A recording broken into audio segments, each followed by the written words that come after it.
नमस्कार. आज मी M P Patil सरांच्या नाट्यसमीक्षा संहिता आणि रंगप्रयोग या पुस्तकातील प्रेमपत्र एक अभिनव रूपाचा विमर्श या प्रकरणाच्या मी पाडलेल्या 4 भागांपैकी दुसरा भाग वाचतो आहे.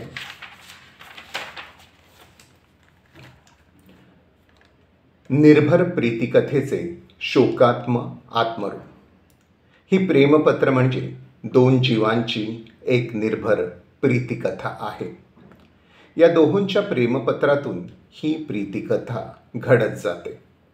5-6 वर्षाचा अजय, तेवढ्याच वर्षाची उर्मिला, दोघंही आत्ताच लिहिता वाचता येत असलेली, परिराणीच्या रूपविश्वात हरवून जाणारी, परस्परांच्या गिचमीड अक्षरात मोत्याचे दाणे पाहणारी, निरागस भावाने एकमेकांची छान छान गंमत करणारी, एकमेकात आपसूक गुंतत जाणारी, चतू चलाम चारफा चावडतोस आ अशा पानाआडच्या फुलांतून बोलणारी, पुढे पुढे काल रात्री तू माझ्या स्वप्नात आला होतास आणि स्वप्नात तू जाऊ दे आम्ही नाही जा अशी एकमेकांच्या स्वप्नात जाऊन प्रीतीचा लपंडाव खेळणारी, खळाळत्या लाटा, बेधुंद वारा, उंच उंच डोंगर, छान सूर्यास्त अशा निसर्गाच्या सुंदरतेला साथ देत प्रीतीची गाणी गाणारी.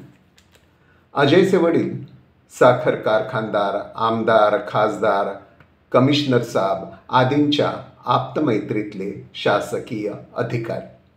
घरातील आप त्याच तोलामोलाचा, स्वच्छ, घरंदाज, शिस्तबद्ध. एकुलत्या एक मुलाचे भविष्य त्याच तोलामोलात पाहणारे. आई या तोलामोलाशी एकजीव झालेली. व्यवहारी शहाणपण हा या घराला आखून दिलेला स्वभाव. उर्मिलाचे वडील एकेकाळच्या छोट्या सांगली संस्थानाचे एकेकाळचे दिवाण.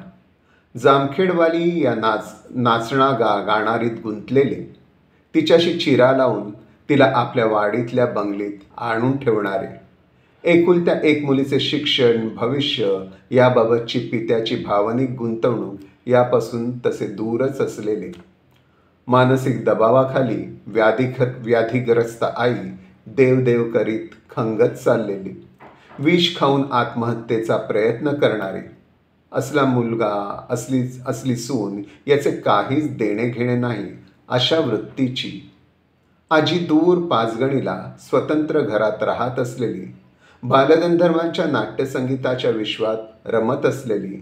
असे विस्कटलेले या घरातील भावजीवन. अशा 2 टोकांच्या भिन्न पर्यावरणातील ही 2 मुले. या 2 व्यक्तिरेखांचे संवादी नाट्याला प्रतिकूल असे संभाव्य विकसन या 2 टोकांच्या भिन्न पर्यावरणात असतेच. स्वच्छ, शिस्तबद्ध, व्यवहारकुशल घरात वाढत आलेला अजय उच्च शिक्षण घेत कलेक्टर, कमिशनर होण्याची स्वप्ने पाहता पाहता संधी येताच राजकारणात पडून आमदारकी मिळवून मंत्रीपदापर्यंत पोचणार. आईवडिलांच्या इच्छा अपेक्षेनुसार सुयोग्य खासदार कन्येबरोबर विवाहित होऊन 2 सुपुत्रांच्या पितृत्वाचे संसारी जीवन जगणारा. नियोजित, त्यामुळे अपेक्षित असा त्याचा चढत्या क्रमाचा यशस्वी जीवनपण. आणि कसलेच व्यवहारिक गणित न पाहणारी अत्यंतिक संवेदनशील उर्मिला बेबंद जीवन जगते. सिगारेट ओढते, चरस ओढते, दारू पिते, होडका पिते, कॉग्नॅक पीत हंगामा करते, झाडावर चढते, पडते, हात मोडून घेते, स्वतःच्या हातातून कितीकदा निसटते, कुठल्या तरी उर्मीत सागर किनाऱ्याला भाळते, अंगावरील वस्त्रे फेकून देते, कुणाच्या तरी मिठीत पडून घेते, जगभर फिरते, कोणाबरोबर तरी लग्न करते आणि त्या लग्नाला टाकूनही देते, चित्रकलेत रमते, प्रदर्शन भरवते, सेमिनारमध्ये पेपर वाचते आणि चित्रे काढता काढता दृष्टीच हरवून बसते. ती परत मिळताच स्टुडिओ थाटते आणि मधूनच नाहीशी होऊन सायकिक क्लिनिकमध्ये जाऊन बसते. अशी ती स्वैर, गूढ, विकृत, अतर्क्य जीवन जगते. अजय आणि उर्मिला अशी ही 2 मुले. एकमेकांना आयुष्यभर प्रेमपत्रे लिहित असलेली, त्यातून त्यांच्यातील नात्यांचे सत्व सर्वस्व सांगणारे. एकमेकांच्या खूप जवळ येत असलेली, एकमेकांतच वाढत असलेली, एकमेकांत गुंतत असलेली, लौकिक नात्याने एकमेकांपासून दूर जात असलेली, आंतरिक नात्याने एकात्म होत असलेली, युगायुगात कधीतरीच प्रत्यक्ष भेटणारी, कित्येक वर्षे पत्रातूनही न भेटणारी, तू माझ्याशी लग्न करशील अशी अधेमध्ये विचारणारी, अपेक्षित उत्तर न मिळताही त्याच उर्मीत चालत राहणारी, तू भेटायला ये ना असे आवाहन करणारी, येतो ना, निघालोच असे प्रतिसाद देणारी, कधीमधी भेटीगाठी घेणारी, पण त्या भेटीगाठीच चुकवणारीही, क्वचितच एकांत जगणारी पण लगेच त्याचे फोलपण सांगणारी, पत्रातीलच ती दोघं एकमेकांना सर्वस्व देणारी, पत्रातूनच एकमेकांना सर्वस्व ठरलेली आणि म्हणूनच ती दोघं या प्रेमपत्रांनाच जीवनाचे सर्वस्व मानणारी. अशी ही प्रेमपत्रेच त्यांच्यातील अटळ शोकात्मक संघर्षाला कारणीभूत होतात. तिने अजयला लिहिलेली सारी पत्रे एका संपादकाच्या हाती पडतात. त्यामुळे कुणाच्याही कानी न पडता या प्रेमपत्रांनी जीवापाड जपून ठेवलेले त्या दोघांमधले ते नाते आता चव्हाट्यावर यावयाचे असते. अजयचे वैयक्तिक संसारी जीवन आणि सार्वजनिक राजकीय जीवन उद्ध्वस्त करू पाहणारी ही घटना असते. संसारी जीवनात आणि राजकीय जीवनात त्याची दिसत असलेली नैतिक प्रतिष्ठेची प्रतिमा आता विद्रूप ठरणार असते. ती प्रतिमा म्हणजे केवळ मुखवटा ठरणार असते. हे सारे संपादकाच्या हाती पडलेल्या तिच्या त्या प्रेमपत्रांमुळे घडणार असते. आता त्याच्या जीवनात वादळी संघर्ष पर्व उभे ठाकते. आत्तापर्यंत चालत आलेले उभयतांमधील बरेचसे संवादी नाट्य आता विरोधात्मक नाट्याचा उत्कर्ष बिंदू गाठू पाहते. संपादकाच्या हाती पडलेल्या त्या पत्रांच्या समस्येतून बाहेर पडण्यासाठी आणि आपली संसारी आणि सार्वजनिक जीवनातील नैतिक प्रतिष्ठेची प्रतिमा राखण्यासाठी अजयने निवडलेला आणि उर्मिलेला सांगितलेला पर्याय त्याच्या व्यावहारिक आणि राजकारणी व्यक्तिमत्वाला साजेसा आहे. संपादकाला तिची मिळालेली पत्रे म्हणजे त्याचा कसलाही संबंध नसलेल्या एका अपरिचित, भ्रमिष्ठ आणि मनोरुग्ण बाईंनी लिहिलेली एकतर्फी पत्रे आहेत अशी त्याने भूमिका घ्यावयाची आणि ही भूमिका उघडी पडू नये म्हणून त्याने तिला लिहिलेली तिच्याजवळची सर्व पत्रे तिने ताबडतोब जाळून टाकायची. त्याने निवडलेल्या या पर्यायामध्ये तिला गेंड्याच्या कातडीचा निगरगट्ट आणि गलिच्छ राजकारणी दिसतो. पत्रातून फुलत गेलेल्या आपल्या मैत्रीला जरा जरी धक्का लागला तर अख्खं जग जाळायला निघशील तू असं वाटायचं मला, असा तिचा त्याच्याबद्दलचा विश्वास. पण उभयतांनी भोगलेले, जपलेले ते प्रीती मैत्रच नाकारावे या कल्पनेने ती विद्ध होते. तिने तिच्या मनात जपलेली आणि अनेक पत्रांतून शब्दांकन केलेली त्याची मित्रप्रेमिकाची प्रतिमा उद्ध्वस्त होऊन जाते. त्या मानसिक धक्क्याने इतकी वर्षे उराशी धरून बसलेल्या मैत्रीचे कलेवर केलेस तू, असा ती आकांत करते आणि पत्रे जाळण्याच्या त्याच्या पर्यायाला आव्हानात्मक भावविवशतेने शोकांत संतापाची घायाळ क्रुद्ध प्रतिक्रिया देते.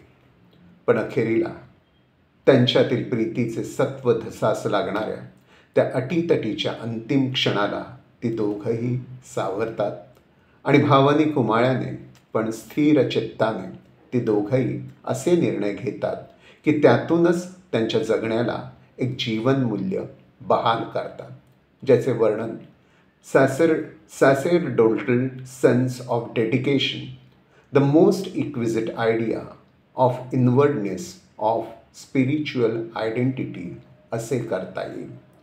त्या क्षणी ती दोघंही खऱ्या अर्थाने समृद्ध होतात, श्रीमंत होतात, उंच होतात. त्या दोघांचे जीवन शोकात्म पण अर्थपूर्ण करतात. असे होताना त्यांच्या निर्भर प्रीतिकथेला एकदम उंचावर नेतात, तिला मूल्यपूर्ण करतात आणि नाट्यात्मक परिणामाच्या दृष्टीने महत्त्वाचे म्हणजे प्रेयस श्रेयसाबद्दलचे त्यांच्या दोघांच्या मनात निर्माण होणारे ताण उत्कट नाट्याचा कळस गाठतात. अजय तिच्या जीवनात कधी नव्हताच. त्याने तिला पत्रे कधी लिहिलीच नाही.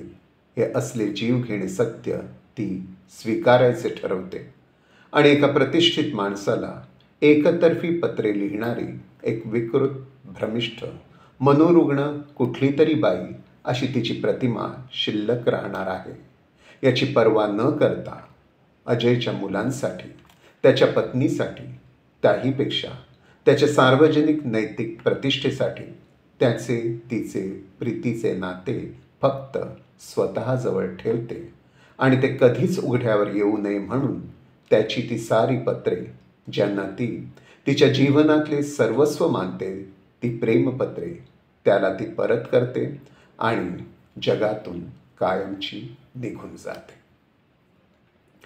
या तिच्या समर्पणाने तो गलबलून जातो आणि स्वतःची तथाकथित समाजमान्य रूढ नैतिक प्रतिष्ठा फेकून देऊन त्याचे तिचे उभयतांच्या प्रेमपत्रातून फुलत गेलेले प्रीतीचे गहिरे नाते तो जाहीर करतो. त्या नात्याला आणि त्या प्रेमपत्रांना तो जीवापाड जपणार आहे असे थरारत्या भावनांच्या कल्लोळात आणि गदगदल्या स्वरात व्यक्त करतो. हे त्याचे अखेरचे सर्व उद्देश भाषित रूढ व्यवस्थेला, विचारांना, मूल्यांना धक्का देणारे असते. ते मानवी जीवनातील मूल्यपूर्ण प्रतिष्ठेचे सूचन करणारे असते आणि जे शोकात्मिकेतील नायकाची उंची अधोरेखित करणारे असते.